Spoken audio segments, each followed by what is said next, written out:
Today we take a trip back to our landscape design and installation project that is now well underway. Things are shaping up great, but we still got a lot of work to do today. You won't want to miss it, so stay tuned as we garden smart in Kentucky. DRAM has been providing professional gardeners with equipment for over 65 years.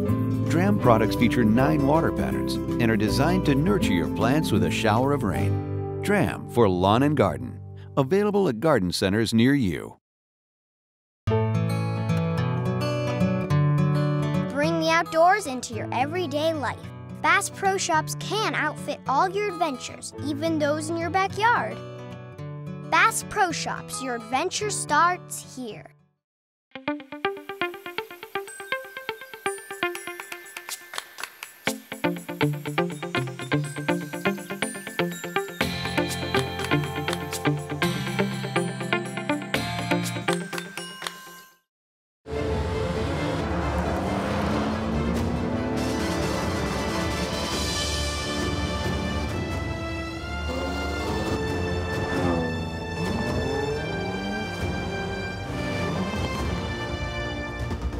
The Jaguar F-Pace.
We're moving into the second stage of our project where a lot of exciting pieces are coming to life. Much of the heavy lifting, like grading and site preparation, is out of the way, and this is where we really see the design starting to take much more of a finished form. Darren Hardy is our tireless general contractor and has a real passion for making sure that the details come together just right. Let's check in with him now to see how the project is coming together.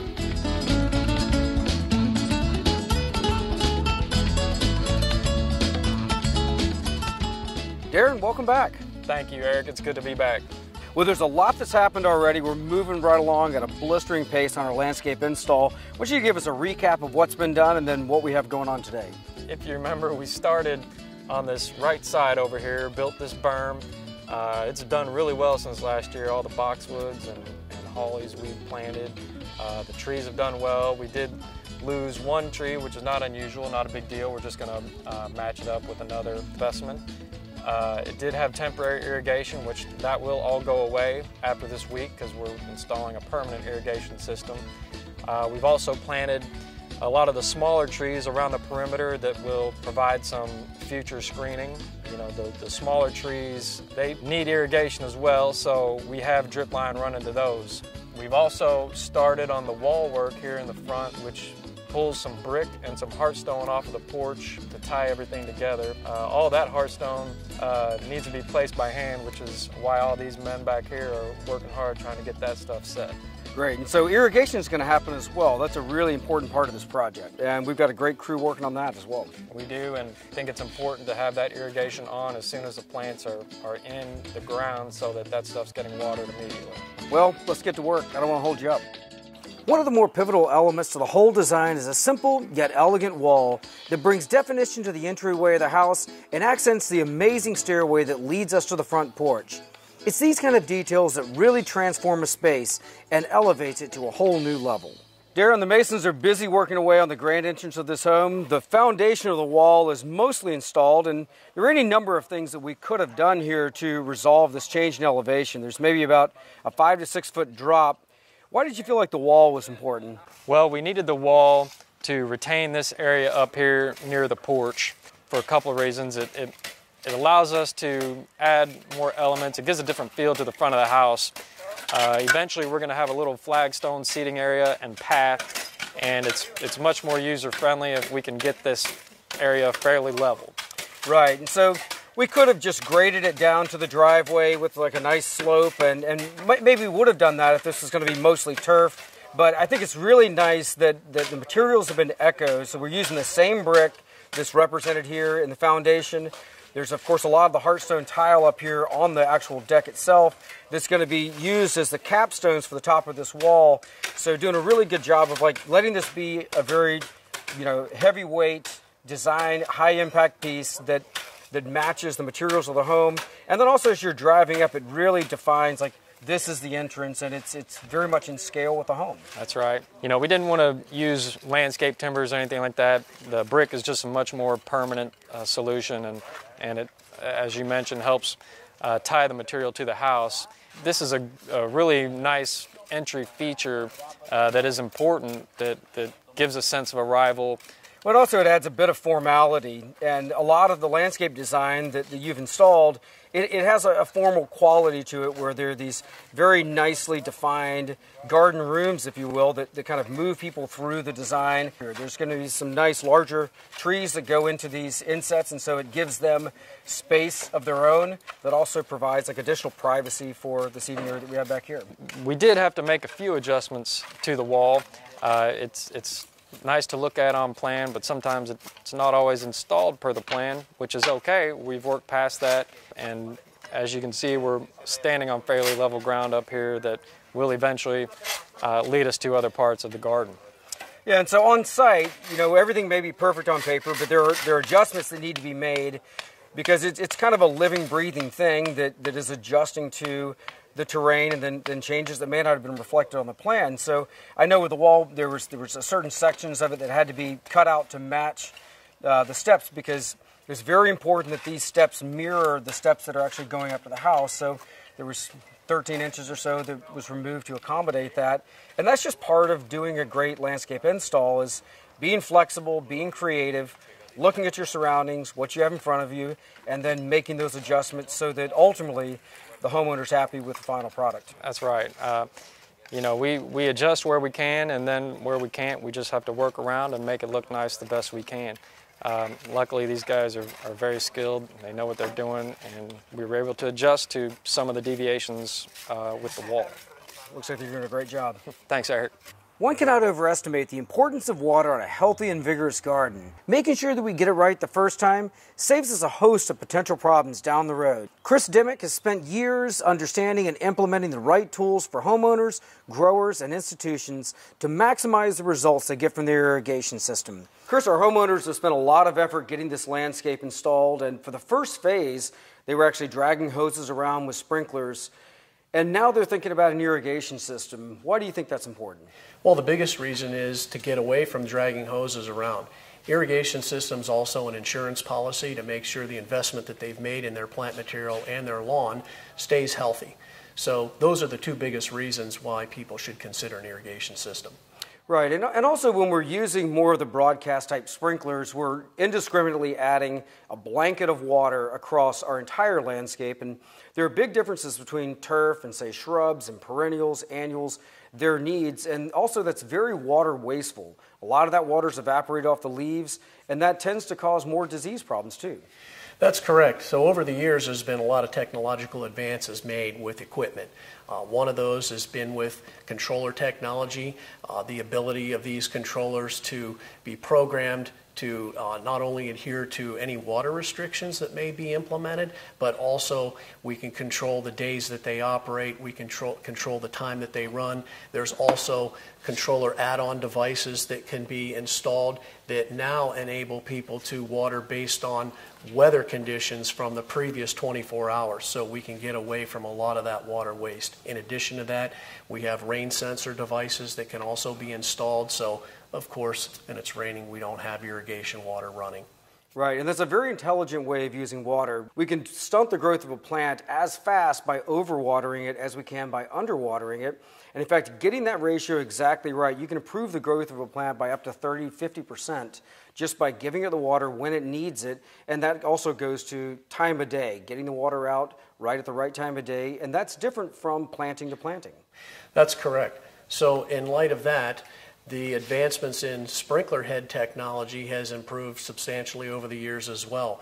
Nozzle technology, pressure, all of those things factor into making sure that we apply the right amount of water at the right time. Best analogy that I like to use is when you're using your garden hose and you're trying to water something, if you have it set on the jet setting, you get a single stream of water and it's not covering an area very well. If you change that to the gentle shower setting, now we're doing a better broadcast application of water. So think about that sprinkler head and the nozzle technology available these days as being able to apply a highly efficient application of water. You know, we also, with this design, we brought in a professional garden designer to make sure that the landscape looked exactly right and that it was thoughtfully designed. We also, with irrigation, should think about bringing in someone to correctly design the system as well. Absolutely. That's a critical piece of putting this all together. As a professional has designed the landscape, we need the same thing to happen on the irrigation because it's very scientific. It's not just about getting an area wet. There are things that need to be factored in. We need to have separation of the lawn areas from the plant bed areas, separation from areas that, are low-lying, receive, more sun, less sun. So it's a very critical piece to the success of an irrigation system and how a homeowner can create these different microclimates and control them.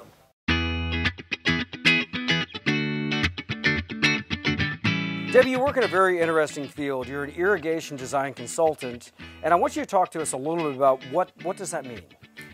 Being an irrigation design consultant, we work with the developers and the homeowners and develop an irrigation plan for them. We look at the property that they have, take into mind all of the characteristics in that property, elevation changes, water sources, power sources, and existing plant material and non-existing plant material. So in many ways you work kind of in between the landscape designer, they put together what they want everything to look like, and the irrigation installer, which they're really good at putting everything together. Your job is basically to figure out what are these different zones of irrigation that we need, what kind of considerations need to come into play, and then you generate this beautiful plan. Let's walk through this because this is our site and this is what you put together for it. Sure. Okay. Like I said before, basically we're going to learn where the power source is. We're going to locate it here somewhere in the garage. And the water source is someplace over here. We need to know what the water source is going to be, what size water source it is, and what kind of pressure we have. That designates what we're going to work around in our design. In this design, we have some existing plant material here.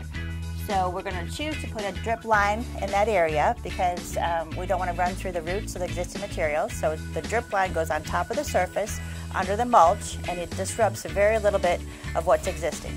Great. So we've got other zones here. So these zones are where some of the taller perennial woody ornamental plants are, and some perennials too. And it looks like here you've spec'd some 12-inch pop-ups. So we got some sprinklers that are going to be a little bit taller, right? Right. In this area, we're going to put 12-inch pop-ups in there because it's a little bit higher in there, so we're not going to reach over the boxwoods and over the other plant material that's going to be there. We're going to use the finger spray nozzles, which is going to put nice gentle drops under the existing material. Great. So we do have some turf here. What are we going to do differently in this section? We're going to use 4-inch pop-up sprays because we only have to get over the turf area. So it's a little pop-up 4-inch spray nozzle on it, and it will water that perfectly through there. Okay, so we've got 3 different grove areas, and this is where we've put in these really nice native hardwood trees. They're going to create a great screen around the house. What are we going to do differently there? Well, in this area, the homeowner actually had gone back before he put the plant material in there. He put drip irrigation system in there, and he was watering all with a hose. So what we're going to do is we're going to hook up those 3 areas to the new irrigation system. and that's going to be all automated for him, so he won't have to worry about it anymore. Great. So our last section of interest here, we've got 2 annual beds. Of course, annuals, they love water in most cases, and they're very different from the way that we would treat woody ornamentals or turf. What are you going to do there? We're going to put the 12-inch pop-ups in there, but we're going to put them on a separate zone because they like a lot more water than everything else. So that way we got the timer, we can set exactly what we need for those. Great. Well, I'm super excited about this. It's going to be great seeing it all come into play, and I think the homeowners are going to be thrilled. Yes, they'll like it once it's all done. Won't have to touch it. Awesome. Now that we've got our plan put together and have the right equipment sourced, we need to find a qualified installer. Luckily for us, Johnny Gowan from Gowan Land Development Company is right around the corner, and he's a veteran in the field. He and his crew will be stopping by to make sure everything goes into the ground correctly and that all the fine-tuned adjustments are made so that we get the water coverage we need to help this landscape thrive. Johnny, thanks for being with us today. Thank you. So we're talking about irrigation, and on this site we had basically 2 different environments. You've got this basically bare ground new installation where you're not having to work around plants. And then you've got the existing landscape that we planted earlier. So you've got established sod, you've got trees, shrubs, and you're having to work around that. What are the differences in your approach? On the existing landscape and turf, we would basically go in with a vibratory plow and use the vibratory plow to install piping. We've got some minimal digging that still has to be restored. So it is a little more work, but basically that's how you want to approach a new or an existing landscape. New landscape and turf area or bare ground, you're going to use just a basic regular trencher to install that. You're just going to trench it out and install as normal. You see probably 80% of the time. So when it comes to the equipment that you use, we've got all these different zones and environments. We have, of course, the trees, and we have areas of shrubs, turf, of course, and then annual areas that, you know, we're probably going to want a lot more water there. Let's talk through the different nozzles. What options are available to us? On the existing landscape, we might use drip tubing. The drip tubing is going to do a large concentrated area and allow that water to go in and soak in on the landscape. There is emitters that we have like in the tree grove, and those emitters are going to be a solo single type emitter for each tree. You kind of go from that to your landscape beds, which you can use concentrated nozzles. You can also go from that to rotary nozzles that are going to do a larger section, and the rotary nozzles can also be used for turf. It is a low gallonage nozzle and allows it to soak in a little easier. You kind of go from that to spray heads either for turf, or you go into the rotors that's going to do larger areas similar to 25 to 40 foot distance on those rotors, so you can cover large areas with those. So let's talk about containers too. We get questions oftentimes from viewers who are, you know, they're trying to figure out the best way of keeping the containers alive, and of course containers tend to dry out faster, and their water needs are very different from something that basically has this big soil reservoir. So how would you recommend irrigating containers? Sure. The containers can be irrigated with a drip tubing, or you can come into it with a spaghetti tubing and an emitter. If you want to, you can actually use a stake spray, maybe if you have annuals in there that you want to get a little more concentrated water at a short period of time. Containers provide us with so many opportunities in the garden. They're wonderful accent pieces that offer architectural interest melded with botanical beauty. They're also a great place to showcase seasonal beauty and house dynamic pops of color. One of our favorite horticulturists, James Sadek, also happens to have a keen eye for color combinations and making each container a unique focal point. He's going to walk us through his approach to good container design. James, these are the containers that you've designed for the front porch, and I really love the way they've come together. They work perfectly against, there's a lot of white here. You know, the container's white, and then you've used these softer pinks, purples, and almost like bluish hues that really work well. Yeah, I chose soft pastel cooling, calming colors I thought would be great. Blooming plants that would be wonderful at different heights and different sizes, different textures. I thought it came out really well, and what I did do is, as you see in this one container, there's duplication in containers throughout this patio area to accentuate on the landscape design. Like an English country garden, but that's not what this is. This is a pretty formal design. These are very formal containers, and so we've got this one larger one 4 smaller ones, but we've repeated the themes of the lavender and then the super petunias, which are a really floriferous, like low-growing creeping petunia. You know, tons of flowers, work well. Yeah, and the one plant that I love to put into this was the phenomenal lavender. Yeah. It's a French type of lavender, a selection that was a mutation from the plant, the lavender grosso, if you ever heard of that. Sure. And it was a full plant mutation. It was discovered in Pennsylvania, very high essential oil content, and it's a zone 5 hardiness. So it carries over. Most lavenders are in zone 7. So this one works here in Louisville, and it goes throughout zone 5. Great. So we've also got some salvia. And between the lavender and the salvia, you know, this is going to attract butterflies and bees, you know, pollinators. So it's going to bring some wildlife up onto the porch. It will, and this might be controversial because there are flowers that bring bees and they might be close to the seeding areas, but these bees are not after people. They're honeybees. They don't want to sting. Most of them are going to be so loaded up with pollen in their pollen sacs that they kind of hover like a helicopter as they fly away. So it shouldn't really bother anybody. Great. And so you finished it off with this beautiful Japanese anemone, and I just love the delicate texture of that. The bigger leaves add some, you know, some nice backdrop to this as well. Yeah, this is one of my favorite flowers. It's just a really simple, elegant flower. It appears in fall, so it's kind of a trigger plant. It'll come and bloom in fall, and then it'll go away. Just really simple and dainty. Great for little girls. They love this flower. Great arrangement. Well done, James. Thank you. All right, Wes, we're gonna do these containers, and for this landscape, these are permanent, so we're gonna make them kind of reflect the landscape design. So what I'm gonna do for my vertical element is this chocolate vine. It's an akebia, and it gets a white bloom in spring that smells like chocolate. So cool. Yep, so that's gonna be the vertical. I think I'll stick in these little pretty pistachio coral bells. Again, it's a coral bell that can take a little bit more sun, but I agree, I think that lime green color will really tie in well with this coral bell. Very simple, very elegant, and this chartreuse color of your pistachio heuchera will pull together the new flush on all this boxwood that we're surrounded by.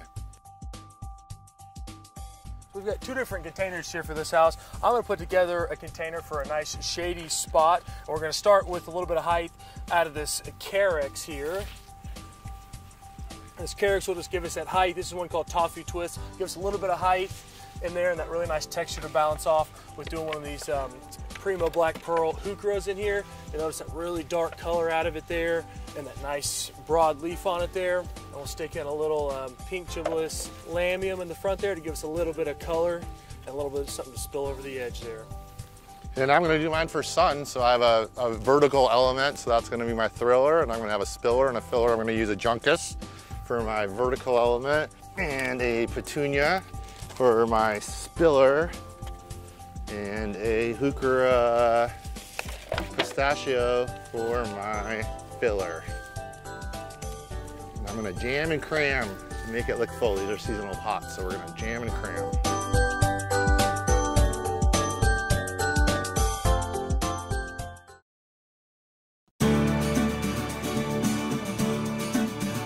Each week we travel the country north to south, east to west, visiting some of the most exciting gardens, as well as talking to industry horticulturalists about design principles, new plants, and also how you can be more successful with your home garden. Visit our website at GardenSMART.com to find out how you can join us as we garden smart in Europe.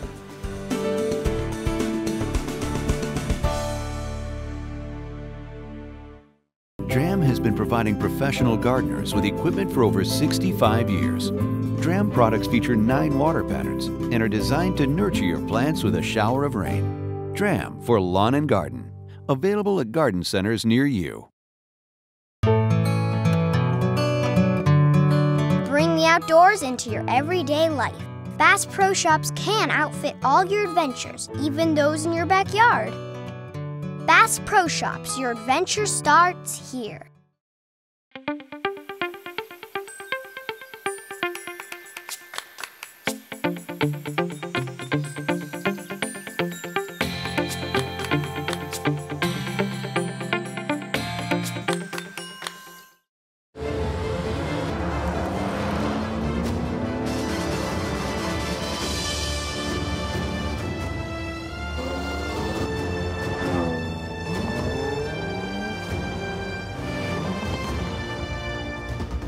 The Jaguar F-Pace.